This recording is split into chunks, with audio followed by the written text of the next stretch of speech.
what they're basically doing is they're saying, I, as a victim, have a unique experience in life, and nobody can ever empathize with that. So basically, they're saying you're not human for, being able to understand my pain or my trauma. And if you criticize me, you are automatically the racist. It's nothing better than that. I think it's just people who like to whine. If you know for a fact that you're not a racist, and your parents weren't racist, you're not a terrible person, and when one of these individuals comes up to you, or a mob comes up to you, and they tell you you're a racist, you stand tall and you say, no, I'm not. I know what I am.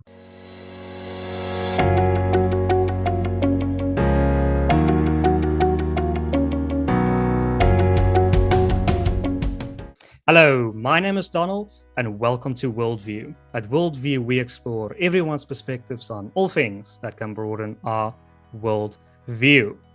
Today, I'm filling in for former President Jacob Zuma. He would have done this show, but unfortunately, he is on sick leave. Today, we're going to tackle some of the pressing issues plaguing South Africa today, with a focus on racism and free speech. We are joined by Hugo Kruger, an engineer who has his own podcasts, links down below, and the Conscious Carousel, Ernst van Zyl, who also has his own podcast, links down below. So, gentlemen, I want to start with the Gareth Cliff saga. I'm not going to explain the short clip for our viewers. I mean, it's only 2 minutes long. You can go and check it yourself. But it seems to me there are three things at play here. There is the argument that he was rude. There is the argument that he was racist for interrupting a black woman. Then there's the argument that he should have his sponsors withdrawn for one or both of these reasons. So the only one I find remotely credible is that he was rude. And I think a relevant quote here is the one from Sun Tzu, who said that if your enemy is making a mistake, don't interrupt him. It would have been simply better if you just allowed her to say her say, give her anecdotal evidence, in which case most South Africans, probably also Black South Africans, would not have found that relatable. Because what he essentially has done now is he has made her a martyr. But yeah, Ernst, what is your opinion on this story? Oh, well, Donald, thank you very much for having me on. I look forward to doing some discussion on these topics that you've chosen. They are very pertinent and relevant now to the world that we live in. I do think there's some themes and some ideas here that are going to be relevant far into the future. It's not just some analysis on the news currently and then it fades away. So what we're seeing here is the type of tactics, or not the tactics, but rather the type of treatment that a lot of people in South Africa, specifically minority groups in South Africa, are subjected to within the news cycle. So my friend Quinton Ferreira is a psychologist and a psychoanalyst, will be able to give you a better reason as to the type of archetypes here at play. But to put it very simply, there's the stereotype of the unrepentant white man, and then there's the stereotype of the African victim, or the perpetual victim. And this lens is what we view our whole society through, due to the zeitgeist that we're in. So what we're seeing here is, for example, let's take the big controversy. Well, there's two big controversies. The one that I want to focus on is this whole idea that John Steenhuisen committed this crime against humanity, where he smirked during this episode, or during this confrontation. Now, again, it doesn't matter what the content is of John's mind. It doesn't matter what his true intentions are. It doesn't even matter whether he smirked or not. Within this context of the unrepentant white and the forever victimized African, this very simplistic worldview, John is, in every possible scenario, he is then viewed as this evil monster. We all know exactly what he's thinking. He's not a individual with agency or any nuance. He's just this racism machine almost. And this is how it's interpreted. And that's why you get some of these responses where people quite arrogantly just claim to know exactly what's going on within John's mind, and to claim to know exactly what's going on within John's heart. And that's not even talking about Gareth, because Gareth is being subjected to exactly the same type of treatment. It's prejudice, it's stereotyping, it's the hot. So what we're actually seeing here is this view that white people are inherently morally inferior to people of color, whatever term you want to give it. That's what we're actually seeing here. They'll never express it. These types of politically or ideologically possessed is how I like to call them. they will never express it in that way. But if you get down to the brass tacks of what we're seeing here, it's that stereotype that white people are all secret racists. They're all just trying to hide it. But that's the same type of stereotyping or the same type of phenomenon as any type of racial stereotype. But for some reason, we're living in this timeline where it's all right to stereotype and be prejudiced towards the white minority in South Africa. And this is what we're seeing here. Both Gareth and John, in this case, are being treated in this way, where people just claim to know exactly what's going on in their minds. They know exactly where their morality lies, and then they judge them, and they judge them very harshly and self-righteously. It's almost like, well, it's become a little bit of a cliche, but it's true. It's that thing of if they sink or float, if they float, they're a witch. If they sink, they weren't. It's like that skit from Monty Python, in that Monty Python film, where the townsfolk bring the witch to the gallows, and then the judge or the guard there asks, "How do you know she's a witch?" And then they pause for a second and they say, "She looks like one." And that's what we're seeing here. It's just very simple racial stereotyping, but it's been excused because of the zeitgeist that we're living in. I would add to that and say that I can't remember where I've posted this on social media or wherever, but people would only be satisfied with John Steenhuisen if he went on a stage with a whip and he flogged himself and said, okay, he has finally repented. That's the only, for some of these political analysts, that's the only way you can finally satisfy these people. But I mean, yeah, Hugo, what's your opinion on this entire story? Well, this is a long continuation of the victimhood industry playing itself out. I mean, we know that it's the only expanding industry in the dying South African economy at the moment, that if you write a book about being a victim, you are going to become a millionaire very soon. And we're living in this strange world where millionaires like Trevor Noah can tell us how oppressed he is, So it must be a good time, actually. Racism must actually be very good these days, if that is what racism has been reduced to. Look, with respect to Gareth Cliff, was he rude? Probably, but he was rude when he was on Idols. Didn't you see the show? So, suck it up. I don't have a very strong opinion. Did Nando's have a right to do what they did? Probably. It's their money. They can do with what they want with their money. I find the whole situation tiring and stupid, to be honest. I don't know another word of this. I mean, the whole systemic racism, the whole crap behind it, the ideological stuff, if you can even call it that, because, in my view, ideology actually has real intellectuals behind it. What they're basically doing is they're saying, I, as a victim, have a unique experience in life, and nobody can ever empathize with that. So basically they're saying you're not human for, being able to understand my pain or my trauma. And if you criticize me, you are automatically the racist. It's nothing better than that. I think it's just people who like to whine, and I think they need to grow up a little bit and get over it. Gareth Cliff, do you really think he cares if Nando's takes away his contract? I don't. I think he actually got some new listeners now that he's been in the news so much, and in the news for something that shouldn't even be in the news. Yeah, exactly. But, is this really our cross to die on? That's my question to these people who get so offended. There's much better causes in this world to associate with and to ask for real justice. This, to me, is a tiring, utterly stupid cause. Okay. But again, it's a good industry. If you've got very few skills in life, you can write a book about being a victim and you become an instant millionaire. So it works for some people. I'm a capitalist by heart. I'm saying if some people have a desired need to feel like a victim, they can write a book about it. And guess what? There's also a white guilt industry to complement that industry, right?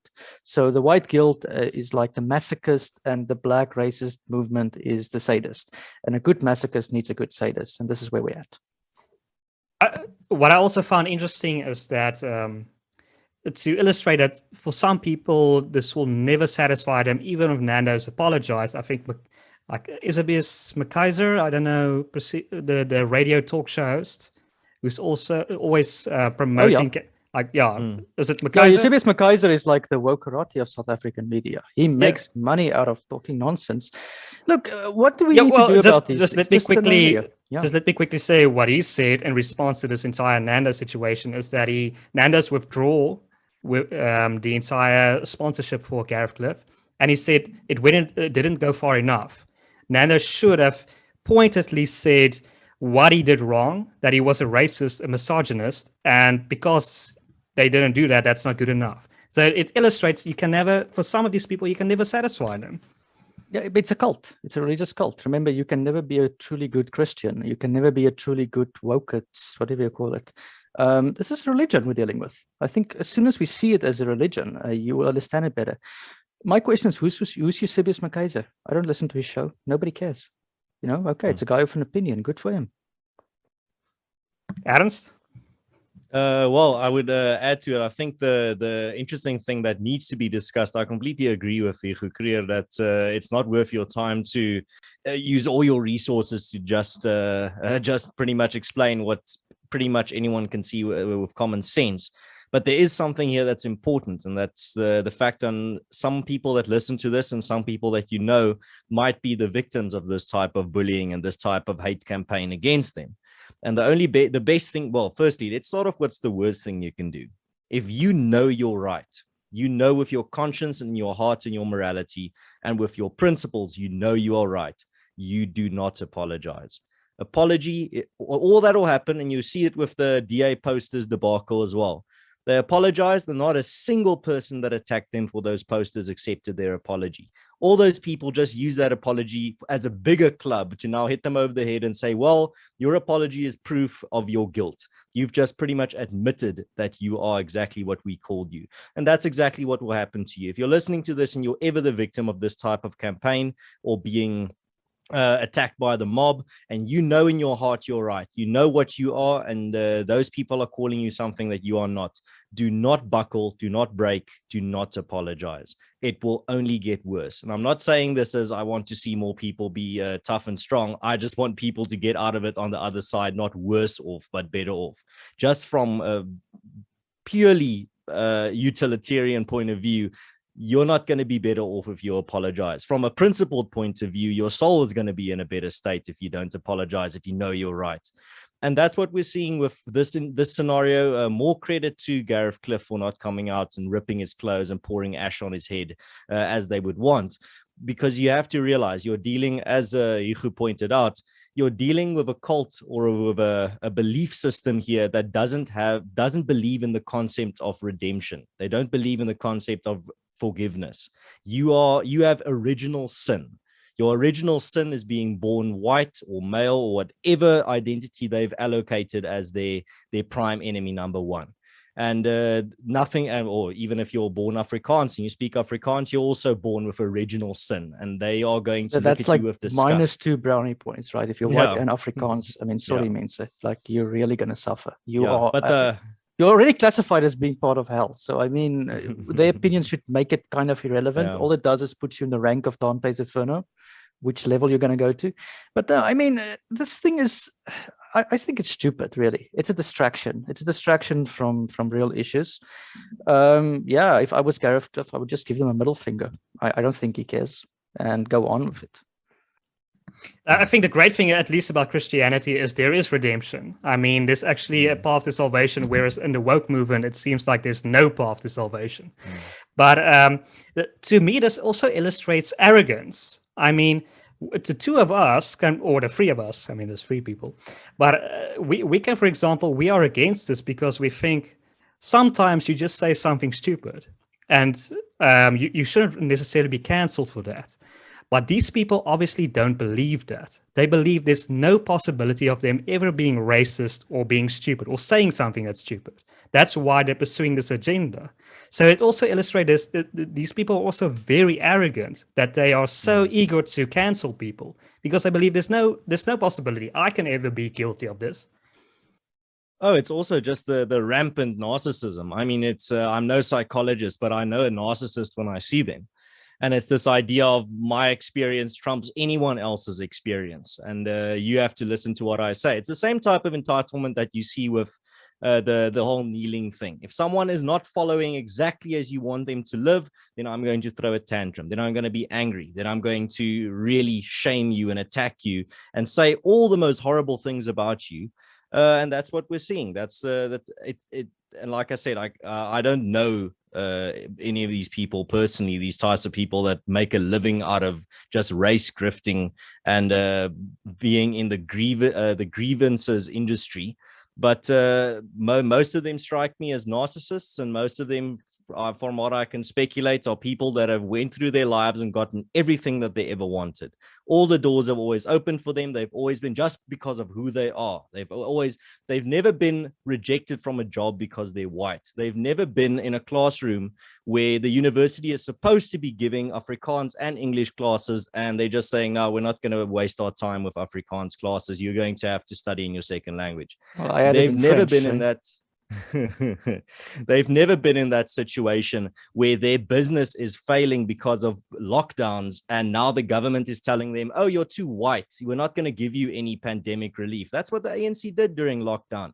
So don't come to me with this whole idea that South Africa is just a country of white success stories because they got everything handed to them and white privilege and whatever, and a bunch of the rest are just victims. That's not true. In South Africa, there's no bigger privilege than being born in the house of an ANC cadre when it comes to wealth and opportunities. That you can take to the bank.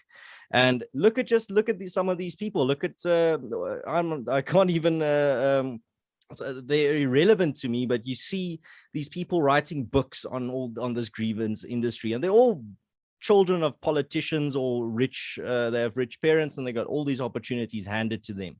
While the guy that should be made the hero are the people that, with all the odds against them, still succeed in South Africa. And those are people of black and white, black and white community. You see people that have everything stacked against them and they still succeed. They're not politically connected, or they're being targeted or disadvantaged because of who they are or how they were born. That's what we see in South Africa. And that's the thing that's so funny about this, many of these stories, is the fact that the majority of the time, from what I can see from my observation, the person claiming to be a victim is actually incredibly privileged. They're coming from a background with so many Rhodes scholarships, you can't even count them on one hand. That's the type of characters that you see here trying to play victim. So don't buy into it. Look at reality as it is and decide for yourself. But if you know for a fact that you're not a racist, and you know your parents weren't racist, you know you're not a terrible person, and when one of these individuals comes up to you, or a mob comes up to you and they tell you you're a racist, you stand tall and you say, no, I'm not. I know what I am, and nothing you can say will change that. And I'm not going to bend to all your demands, because I know even if I did, you wouldn't accept it. You'd just take even more. So for me, it's very simple. People need to start growing a backbone, and people need to stand up to it. That's the only way we're going to stop this steamrolling of outrage politics. And that's what we're seeing here. And it's, like I said, to end off, it's being driven by some of the most privileged individuals in this country pretending to be victims, and you need to call them out on it. Don't accept their little sad sob stories that they've probably they concocted. You can look into their histories. They've all got, like I said, they've all got these stories of doors opening in all directions, scholarships, bursaries, everything. It's always there. So go check it out for yourself. It starts getting spooky after a while if you start looking at these types of things. Yeah. Look, I don't think people should spend too much time being bothered with these people. I agree, don't apologize. It's ridiculous. Nobody cares if you apologize. Probably shouldn't. But honestly, this is just propaganda. It's ideology. It's all the things that are idiotic. The reality is this: there's always going to be any statistic in this world that distinguishes any two groups of people. There's always going to be a statistic to latch on to show that whites are better, blacks are better, A, B, C, D, E. One has got more opportunities than the other. Nowhere throughout human history has any two groups of people ever been the same. You know, I grew up in the same street as Roland Schoeman. I did not go to the Olympics to swim, okay? By definition, he is more privileged to me when it comes to swimming ability. It might have helped that his parents had a swimming pool and mine didn't, but it also might just help that he's got the right body type, and I don't have it. So, I mean, the reality is just that people are bitching and moaning over childish things, as I say. And this is a sign of a child stuck in an adult's body. They've never been criticized before. Whenever they're in a corner, they are basically screaming racism, ethnicity, privilege. The world is against me. It's any excuse but to apologize for their arguments being invalid or for their own failures or things in life. And as Ernst said, we're sitting in this weird society where we've got feudal lords literally telling us how privileged the peasants are. It's weird. I mean, some of the richest black families in this country are basically related to President Ramaphosa. South Africa is an oligarchy. And I bet you if you tell any one of them, listen, do you realize that you are some of the most privileged people on the African continent, some of the most privileged black people in human history, they would tell you, no, the country is racist and discriminating against me. So we've got an elite, and this is not just South African problem, it seems to be an international one, that we have an elite worldwide that has internalized themselves as being victims. You have kids at Yale and Harvard saying how discriminatory the world is against you. I mean, that's by definition elitist. You find the same in Paris at the Sorbonne, by the way. So, I don't know really where this is going to end. I think it's going to result in silly, unworkable policies. From what I've read on the history of affirmative action, discrimination and stuff, none of the policies that seek to address it actually does anything in the long run. It probably exacerbates the victimhood industry. But yeah, I would just like for ordinary people to use a little bit of common sense and to grow up and grow out of this stupidity.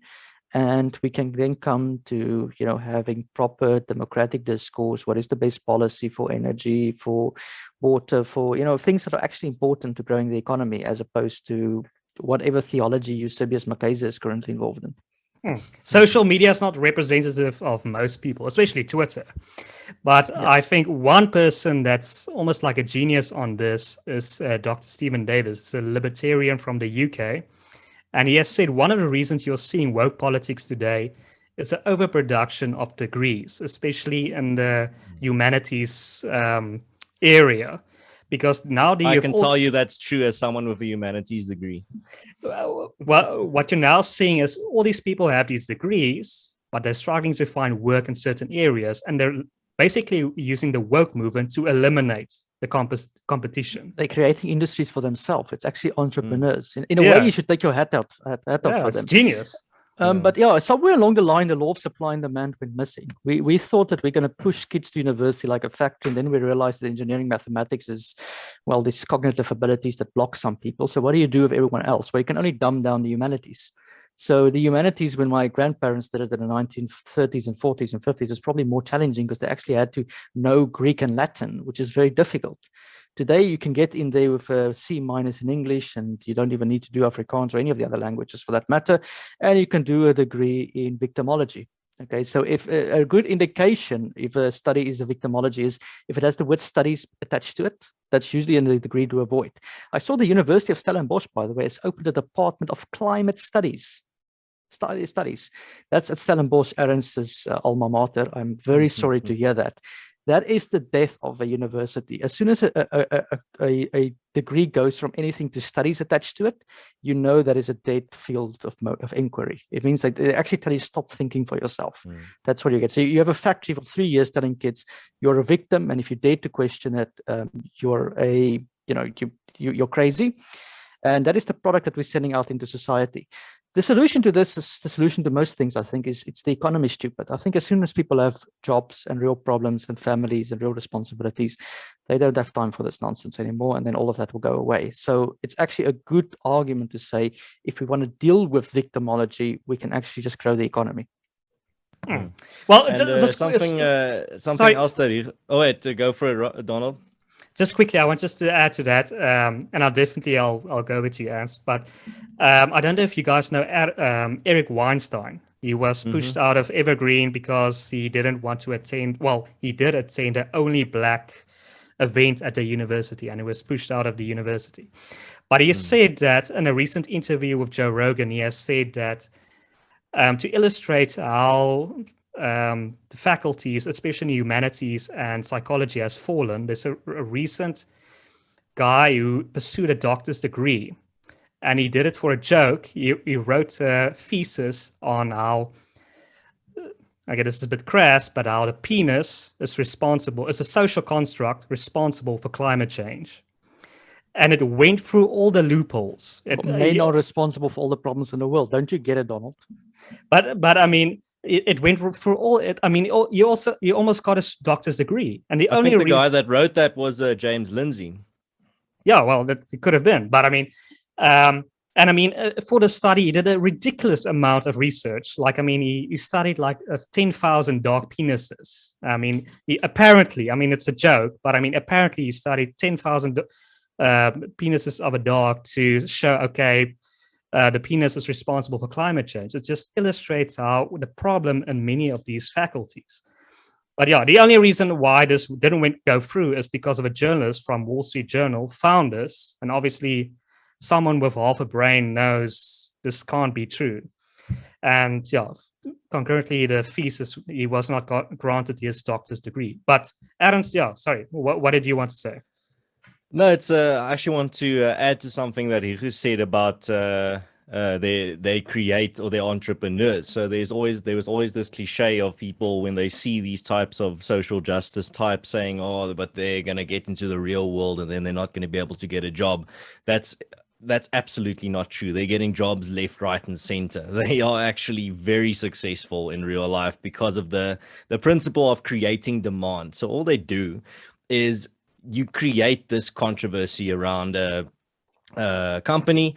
They said something that's apparently insensitive, whatever. Then that company realizes, we need to change this. We need to do something about it. So all these types of, as Hugo said, these studies graduates come to that company and say, well, I'm a diversity officer or whatever. You need to, if you employ me, I'll make sure all this trouble goes away and your company is going to be in the clean books. So they create demand. They are very good at what they do. And you only need one of these ideologues in your company, and they're going to start promoting their friends. They're going to bring in their cult members and more people like them, and soon they're going to be running the show. And that's what they do. So that's why you get these types of outrage cycles. You get it in the US, you get it in South Africa, you get it everywhere. Because with every one of these cycles, it scares a bunch of corporates absolutely shitless.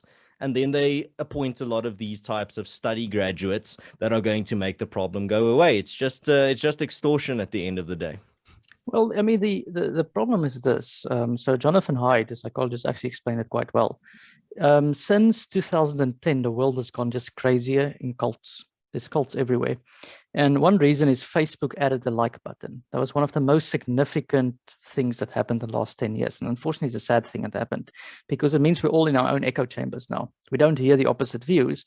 So you find these weird cults all over the show. You find the green climate cult, the sustainability cult. You find the woke cult, the Black Lives Matter cult. On the right-wing side, you also have the QAnon cult. That was also a weird thing. You also have the Falun Gong, which is a cult that says their organs are being harvested by the Chinese, and it's complete fabrication. The Grey Zone did an expose on it because they believe, thinks it's better. So unfortunately, we have cults all over the world, and we're living in this weird times now. I think the only comparable moment to me would be it's a Gutenberg moment when Martin Luther wrote the Bible. And it was actually preceded by the printing press. As soon as the oral tradition was replaced by the printing press, people went a bit crazy. The sad part is back then, Europe went into a 30 years war. And that's kind of what we don't want to have at the moment, right? We're trying to avoid that again. And they killed for religion, by the way. And there was a very good book, unfortunately written in German, called Ignoramus, basically. And the book of Ignoramus basically showed how people for 30 years killed each other over which Protestant or Catholic version was the correct interpretation of the Bible. I feel kind of like if we don't allow these cults to grow, that is kind of where we're going to go, because Ernst is not going to take the proper knee, and I am going to use carbon, and Donald is going to, go and meditate in the garden. And all of a sudden, none of us are pure enough in whatever we're doing, and the cult's going to come for you. Well, I think that the religion wars were everywhere in Europe. I mean, I think it was in England also, for example. But also to that point of Jonathan Haidt, what was interesting is that he pointed out that there's a direct correlation between social media and the rise in youth, women, suicide rates. I think the suicide rates of women increased by but that has been disputed, though. That has been disputed. It's not as comprehensive. He looked at anecdotal data. So no, the impact of social media is actually exaggerated. It's actually a net benefit, I think. But unfortunately, you have these crazy kids that are just lost cases, unfortunately. But they seem to be set up for corporate employment at Davos. So there's that incentive structure problem. But in general, Jonathan Haidt's views, I think, has been exaggerated. It is a problem, but it's a problem that I think people are overcoming because more and more people are aware, like, look, if Johnny is too much into sustainable racism, maybe he needs to go out and play with his friends a little bit. And parents are saying, okay, wait a minute, this kid this is something wrong with him, right? So we are going to that world. Well, I wish I could believe that, but yeah, Adam, anything you want to add to that? No, it's I think the only solution is to really build your own institutions as we're doing at AfriForum and Solidarity Movement. I don't think the universities can be saved. I think I think we're now in that opportunity to build again, an opportunity to rejuvenate and renew, and not just focus on battles that we've already lost and that you can't really recover. So I think the only real way to get out of this situation, whether it be in South Africa or in the West, is to start building again, build new institutions, build new communities, new family bonds, build new statues. There was that story of there was this statue built in New York. I think it was last year. I'm talking under correction. I think it was a African culture statue, and it was built like in the middle of New York somewhere. And then a lot of conservatives say, no, but this has nothing to do with America. And my response to it was, when was the last time you guys built a statue? When was the last time you erected a monument? When was the last time you actually built something beautiful that you can also parade around, like these leftists are parading around their statue and all their George Floyd statues and whatever? Start building your own stuff. Don't just focus on what the other guys are doing. Build your own statues, build your own monuments, create your own art, write your own books. That's something that conservatives need to start doing again, is to start creating art again. Don't just be a movement reacting to what the left is doing. Start creating again. Do as that's what the Bible means when man was created in God's image, because we can, like God, create something out of nothing through your creativity and through your mind and imagination. And that's the thing that people need to start doing again. That's the thing that gives people hope. That's pushing back. If you're worried about the ugly postmodernist art out there, start painting some beautiful art. If you can paint, start painting some beautiful art. If you don't like the type of horrible storytelling that you're seeing out there in Hollywood and all these movie franchises, if you can make movies, if you're passionate about film, start making your own movies. Start creating. That's the only way that you fight this tide of just madness, like propaganda and of propaganda. Absolutely. Well, I mean, like, just my last point on this, and I think we can actually move to, if you're okay with it, to another topic, because I think we are spending too much time on this. I think Douglas Murray made this point as well. Like, there are so many other interesting questions and issues to solve worldwide than to worry, about these cult-like things. Okay, that's there. You need to resist it, grow a thick skin against it. But it speaks more to Ernst's point that move on. I also think there's a lot of people, and maybe on the conservative side, who make a living out of bitching about this. Just they try and point out all the woke problems in the world, and then they write an essay about it. None of that gets us anywhere. Just build something and ignore these people and do whatever the hell you want. And I think the people who are doing that are the ones that at the end of the day are going to win out.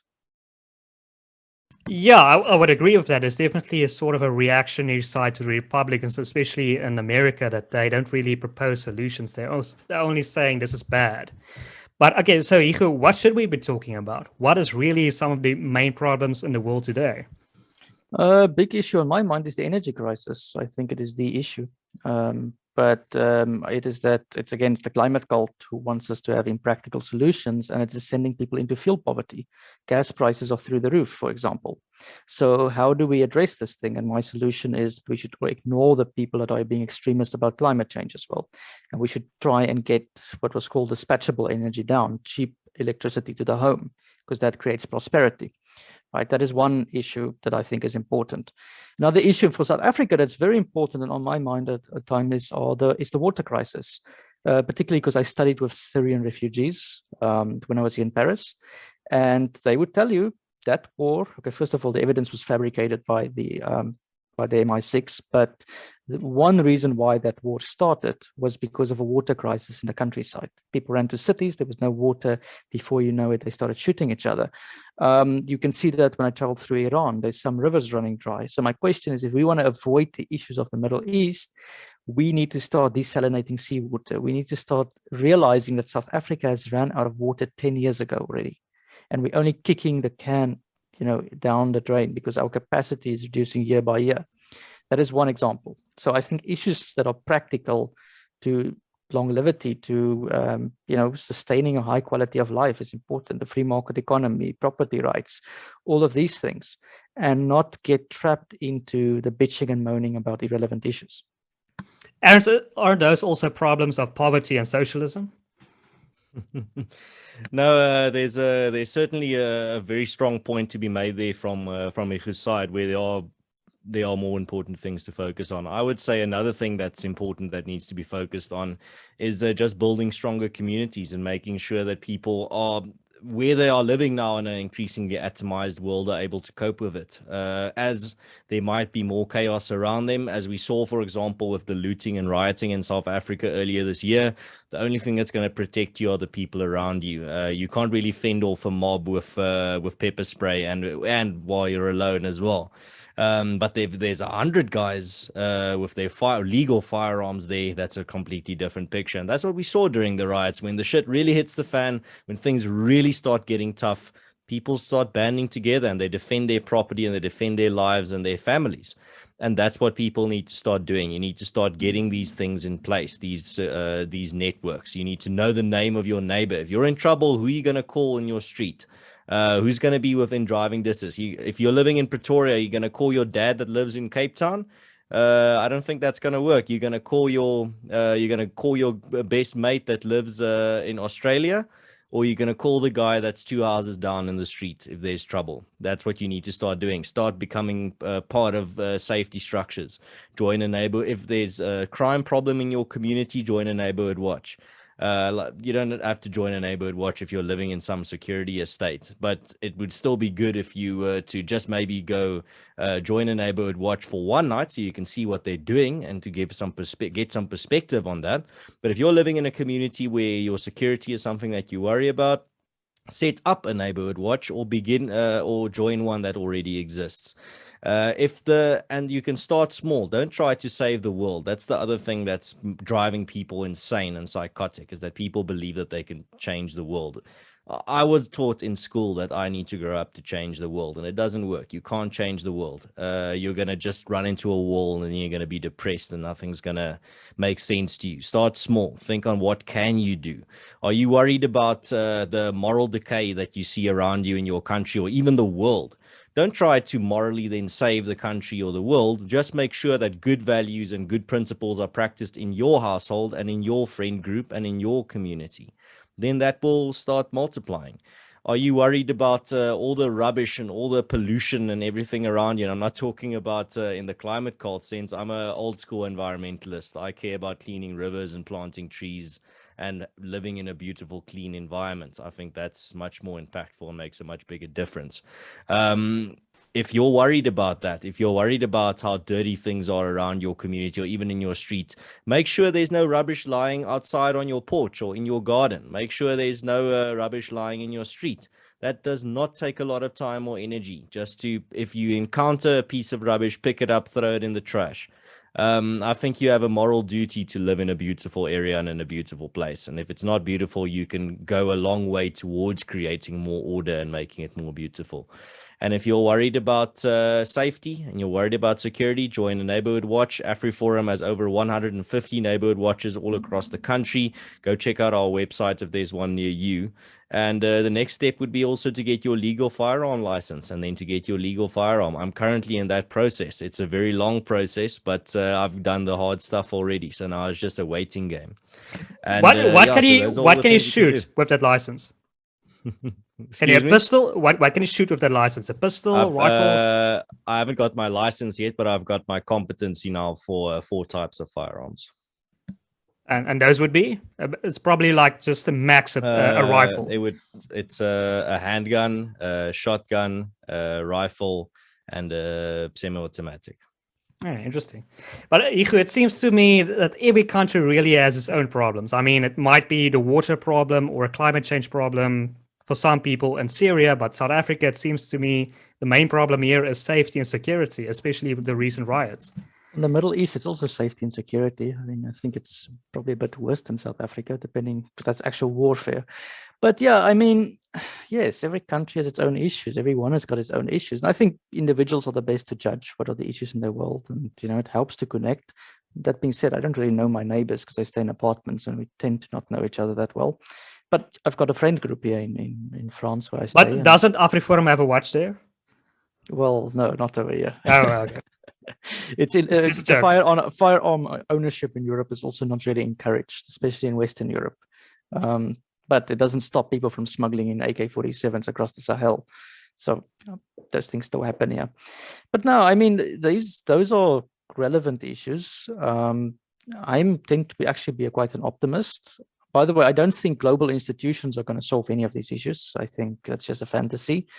I do think that people need to start asking themselves questions maybe about these global institutions, UN-wise, who seems to have annoyed everyone the last 2 years with the same get build back better mantra. But, again, those are ideas on paper. How they work in reality, it remains to be seen. The other threat, I would say, is people need to start questioning the Chinese social credit system, and that there's a few dictatorships, especially on the African continent. Fortunately, we don't have 5G that, would like to play an experiment with those things. And, privacy, the right to privacy is also an important issue. It tends to be a left-wing issue, surprisingly, but it should actually be a right-wing issue as well, that where does the authority of the government end? Okay, with spying on my communications, things of that sort, NSA, Edward Snowden type of things. So yeah, these are relevant issues, and we can discuss them like grown-up people. And I don't think you need to invoke, to get back to the original topic, race and nationalism and all of these nonsenses to try and solve any of them. Sorry, just quickly, if it wasn't climate change, I don't know what your opinion is, but what happened? What was the cause of the water crisis in Syria? They didn't build enough dams. It's quite obvious. Same story in South Africa. It's very similar to South Africa. If you don't build enough dams and if you don't start to desalinate the seawater, you're going to run out of water. If you have more people than you've got water, you don't need to be a genius to figure out what's going to happen. Population grew and the government did nothing because they were corrupt. Same story in Lebanon, by the way. They're running out of food. They've got food prices at the moment. And you won't believe this, but in Lebanon, the politicians were corrupting the political system. I mean, that would never happen in South Africa, right? They were corrupting the judicial system so people couldn't dispute land claims, for example. Then they had hyperinflation. We would have thought that the bankers would be corrupt enough to be in bed with the politicians. It's like that would never happen in South Africa. So these are the things. Institutional failure is one thing to look out for. Although I tend to think institutional failure is rather a consequence of the bad incentive structure that the legal system has in place. If there's not enough divisions of power, you will find that. So, but yeah, the way humans tend to organize, we tend to organize ourselves in community and in institutions to solve certain relevant problems. And as I say, the water crisis is one of the many relevant issues to solve. The carbon dioxide one is a fantasy one. It's not a problem. So, Ernst, it seems like we're beginning to see the same state institutional problems here in South Africa, whether it's electricity or water. What's this going to lead to? Are we also going to see a sort of a revolution in South Africa if these things are not improved? Well, I'm not Senior van Rensburg, so I can't really tell you whether a revolution is on the way or what's going to happen. But what I can tell you is if we're going down the same path that we are now, the riots and the plundering that we saw earlier this year is not going to be an isolated incident. Mm-hmm. I think the future of South Africa is unfortunately very uncertain, but at the same time, South Africa is also a frontier. There is definitely going to be a lot of challenges in the future, but luckily enough, I'm employed in the solution industry, so there's going to be a lot of work for me. I'm not going to be out of the job anytime soon. So when it comes to South Africa, we're going to have to think innovatively. We're going to have to think outside the box. We're going to have to think of solutions that the world hasn't even thought about, because the world isn't, much of the Western world isn't experiencing the problems that we are experiencing. But at the same time, being a pioneer means you are going to be working on solutions that other countries in the world, specifically the West, might start doing crypt notes and copying in the future, because you are Well, ahead of I the have an curve. anecdote on that one. The London Underground bought a Trellidor from South Africa because people were jumping over the tube. So we are exporting our security systems. I mean, that's being a leapfrogger, you know. That's what you do. But yeah, that's the excitement and the fulfilling part of being a pioneer, is knowing that you're working on solutions that many of your fellow men in other countries can't even imagine. And well, you're working on solutions for problems that many of them can't even imagine, not even talking about the solutions. So when it comes to the West, also, I also think it's hyperbolic to think that the West is going to, or Western countries are going to turn into South Africa overnight or within the next 10 years. It's a very slow process of just normalizing back into equilibrium, basically becoming a normal country. And that's what you see with many of these countries, where things are going backwards, not forwards. But at the same time, it's not something that I'm knowledgeable enough to make predictions of this is going to happen at this time, within this time period. I'm very skeptical of people that do that type of prediction. People that tell me, well, That's another 20 industry, years, by the way. the doomsday prediction industry. Well, the scenarios of the Calamity future prediction industry as well. Look at the Institute of Race Relations. That seems to be their business model. You know, now I want to see if they're going to cancel funding. I don't get any from them, but I'm very skeptical of somebody with a scenario or a prediction of the future. You know, I said to Ernst this some weeks or some months ago on his podcast that if Nostradamus lived today, would have used an Excel spreadsheet with graphs and sophisticated. He would have been a scenario planner for a business developer. I don't buy it. I don't think anyone has got any ability to predict the future. What I do know, though, is if you have bad governance in a country, things tend to decay. At least if history is, you know, history is anything to go by. But I tend to be very skeptical of people who predict the end of the planet, the end of the world, climate predictions, economic doomsday predictions, for next financial crisis prediction. Peter Schiff has been predicting one for the last 10 years every day, and it happened to be right once. And then you should just buy gold. That's Peter Schiff's remedy for everything. So yeah, you're not on the Bitcoin train, Donald. Yeah, but Bitcoin's price was going to go down, then it was going to go up. I bought some Bitcoin, but I didn't put my pension fund into it. So I don't know if that's any investment advice. But yeah, I mean, I don't think anyone has any ability to predict the future. That's just beyond humankind, right? I think Matthew 24, I'm not very religious actually, says something of the sort that no man knows neither the hour nor the day. So yeah, I think that is a very wise quote. Be very skeptical of prophets because they tend to have a very bad track record of being correct. And they've got a very, very bad track record of revising their predictions as well. Or being very ambiguous. As the data comes in. So yeah, the first climate prediction of James Hansen, 1989, said the world was going to increase its temperature by like 10 degrees until the end of the century. Al Gore predicted the polar ice cap would have been gone 5 years ago. It's still standing and it's increasing. 6 years ago now. 6 years ago. Greta Thunberg, I think she's got 4 or 5 years left on her prediction of the end of the world in 9 or 12 years, something like that. So anyways, I've got a list of them. There's a very good website called Extinction Clock that tells you all the climate predictions. And we were supposed to be underwater by now, which would be amazing. But all the global elites are buying beachfront property like there's no tomorrow. Yeah. So, I mean, I just think people need to be more skeptical of these narratives that they're being sold. And then you realize very quickly, I mean, it's a very old school thing. I sell you a story, and then on the other side, I've got my products ready, right? And just ask who is making money out of the story. And it's also a case that as some businesses are too big to fail, they get bailouts.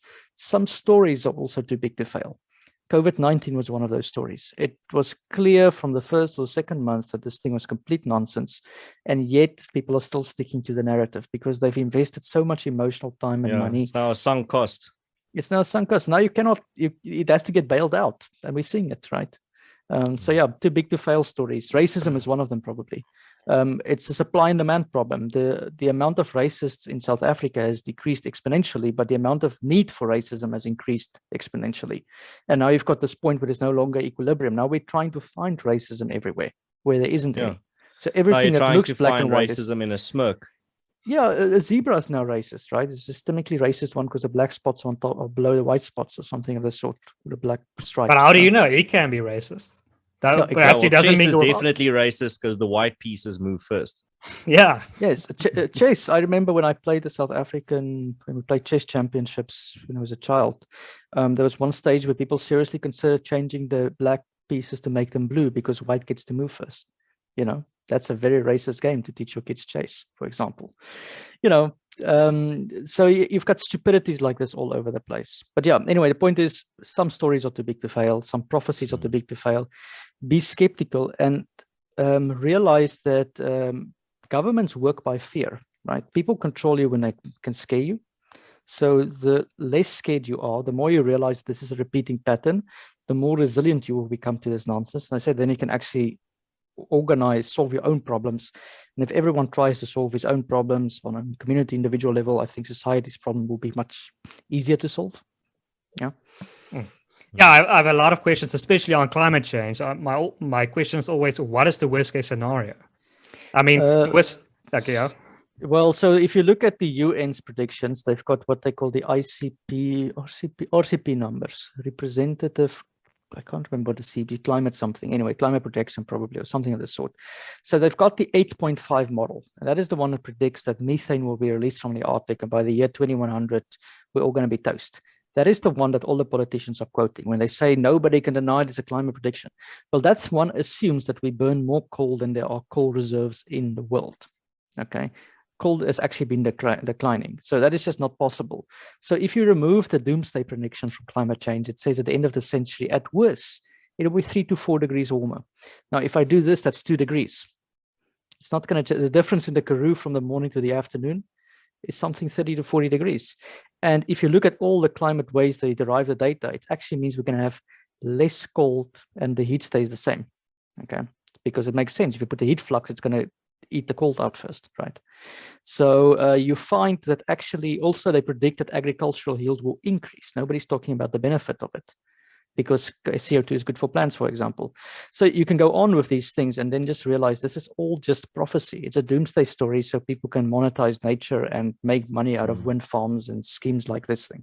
Yeah. And everything that we're seeing around us has a parallel in history, not just one parallel, thousands of parallels. For example, these types of doomsday prophecies, they've just rebranded them a little bit. Same goes for systemic racism. It's just the satanic panic 2.0. Back in the days, they said if your child's listening to rock music, he's going to turn into a Satanist and he's going to start Pokemon Tazos. Yeah, Pokemon Tazos were also satanic. And then parents were very scared and they started panicking. There was a moral panic. Today, it's if your child is watching YouTube, if he's listening to Jordan Peterson, if he is listening or watching game videos by PewDiePie, he's going to turn into a literal Nazi. I still think Jordan Peterson is a cult figure. I also think that. Yeah, and that's what we're seeing. We get to that point where people think that there's just like your neighbor is just a Nazi. There's just a bunch of racist people and evil people walking around, and it's a moral panic.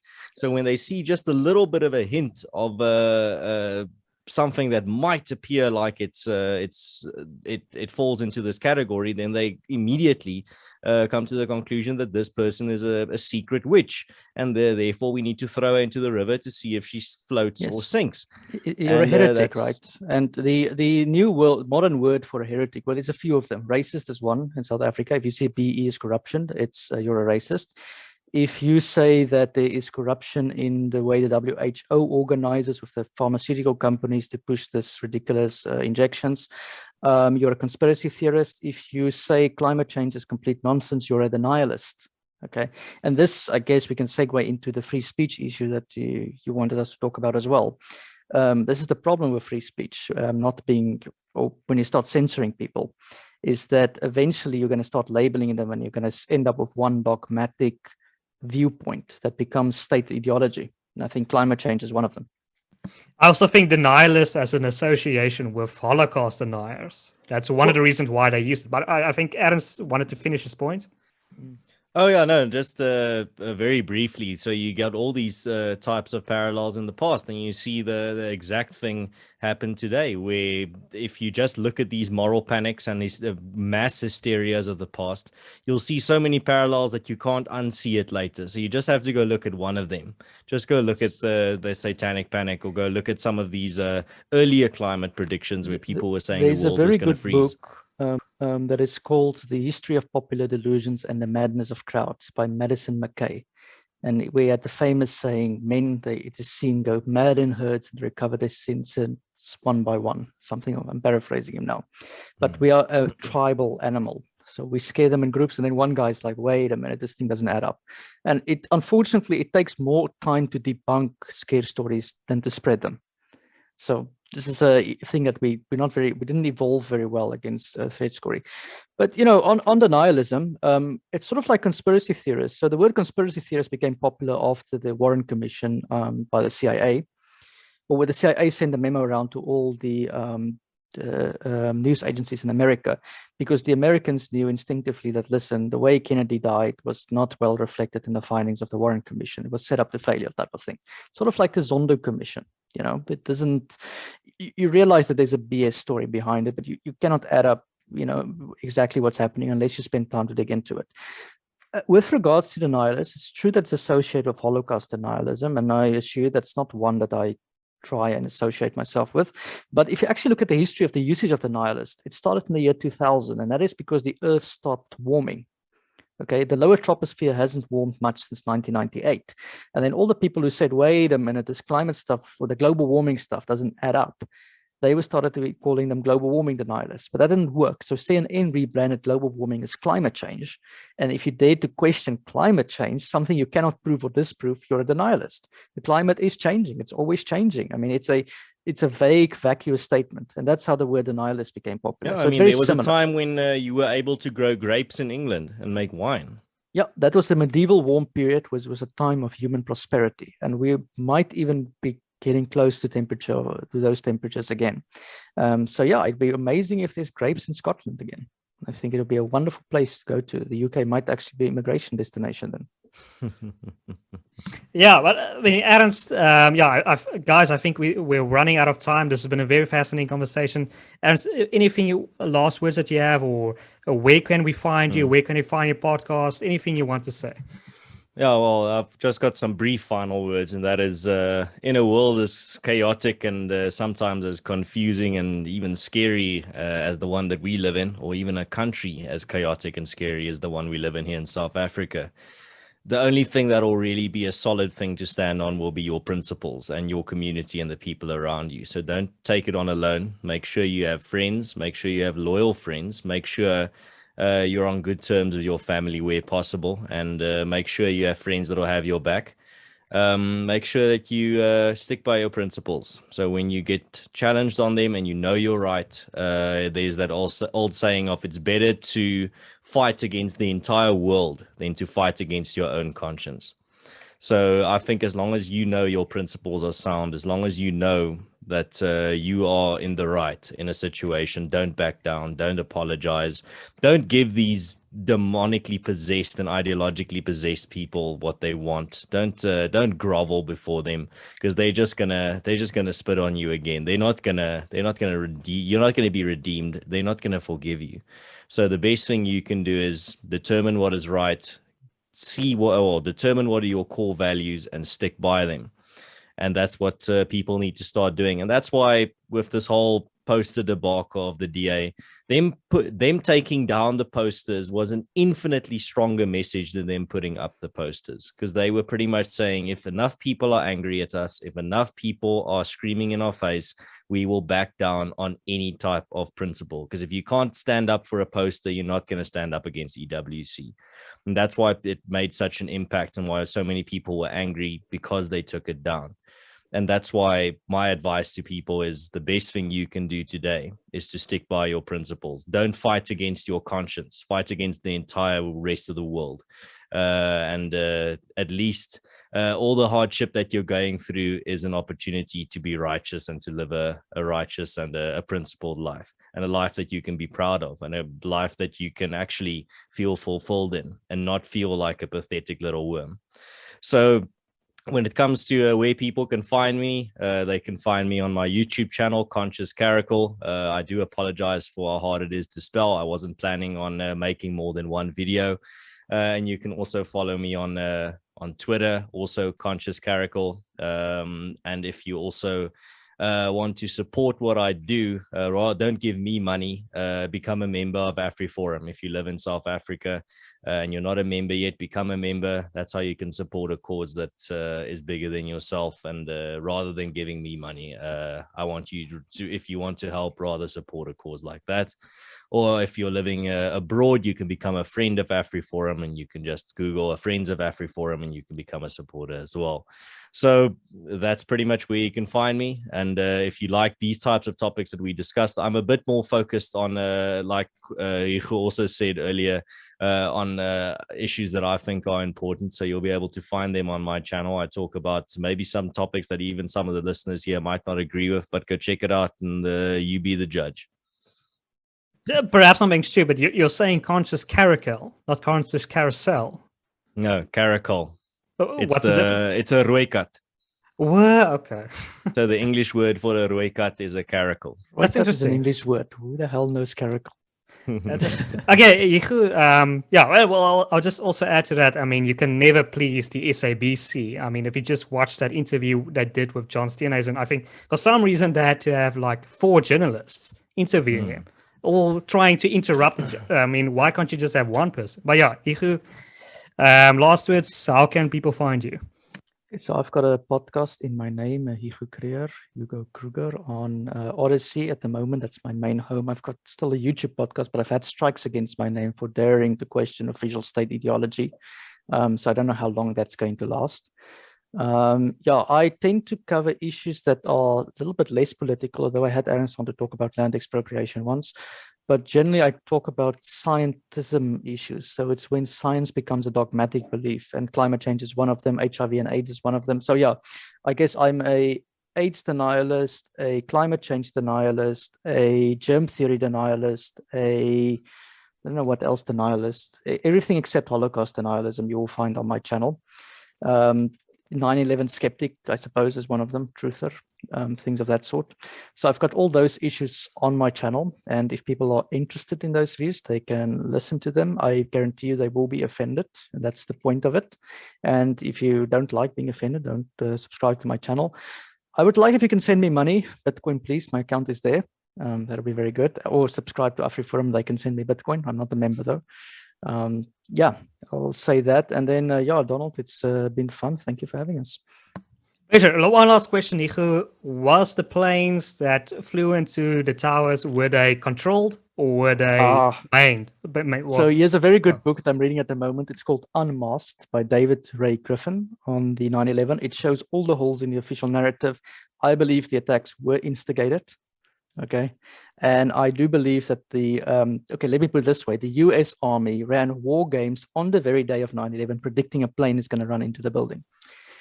Now, either Osama bin Laden from a fort cave in Afghanistan was very lucky organizing those things by satellite phones and for communications, or something fishy happened within the US administration. That being said, 2 months before COVID-19, there was Event 201, where the CIA, Bill and Melinda Gates Foundation, all the dodgy guys predicted a coronavirus 2 months before it happened.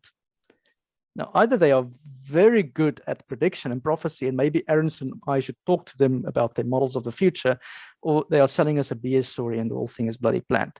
So I'm a COVID skeptic, and I'm a 9/11 skeptic, thanks to COVID, by the way. They got me down that rabbit hole. I don't know if it's going to make me friends or enemies in the process, but I am a structural engineer, I'll say that. So I am actually qualified to say that Building 7 could not come down from fire. And there's a very good study by the University of Fairbanks, Alaska, peer-reviewed study showing all the columns had to come down simultaneously. Now, how does that happen? Well, it has to be instigated, and maybe it's controlled demolition. But, you know, I'm crazy for asking that question. Well, thank you, gentlemen. Before we get cancelled, I think we should conclude this conversation. To our viewers, if you've made it this far, you most certainly enjoyed this content. So please consider liking this video, sharing it as widely as possible, and subscribing to our channel. My name is Donald, and you've been watching WorldView.